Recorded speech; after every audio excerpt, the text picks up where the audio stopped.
कुछ दिनों से देखा जा रहा है कि हिमाचल में हिंदुओं की एकता तोड़ने के लिए बहुत सारी कोशिशें की जा रही हैं।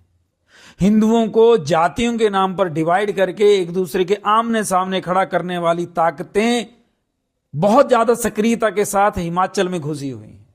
अब हिंदुओं को यह देखना है कि उनको अपने विवेक का और अपने समझ का प्रयोग करते हुए किस प्रकार इन ताकतों को हराना है।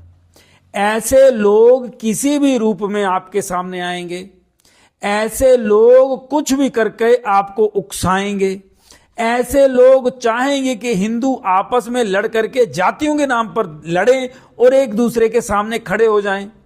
ऐसे लोग ये चाहेंगे कि जैसे चंद लोग जाति का नाम लेकर के हिंदुओं को लड़ा करके संसद तक पहुंच गए हैं, वैसे ही वो भी अपनी पैंठ बना लेंगे।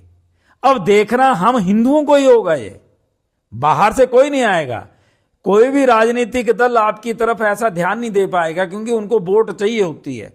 तो हिंदुओं ने स्वयं देखना है अपना फायदा। हिंदुओं ने देखना है कि उनका समाज कैसे जुड़ा हुआ रहेगा। हिंदुओं ने देखना है कि वो कैसे ताकतवर बनकर के रह पाएंगे। जातियों के नाम पर जो बांट रहे हैं, इनसे सावधान हो जाइए। अब इतनी ज्यादा हालत खराब हो गई है कि जातियों के नाम पर हिंदुओं को बांटने के लिए ये किसी भी स्तर तक गिर सकते हैं, ये ध्यान दीजिएगा।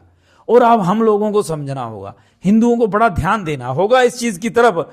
हिंदू बटेगा तो देश बट जाएगा, यही सच है। हमारा देश है ना ये, तो हमें अपने देश की फिक्र करनी है।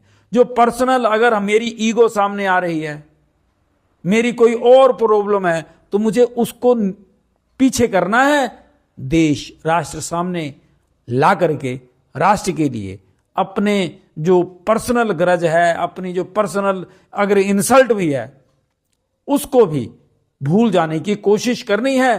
क्योंकि हिंदू एक रहने चाहिए, कुछ भी हो जाए। क्योंकि डॉक्टर भीमराव अंबेडकर बिल्कुल क्लियर थे।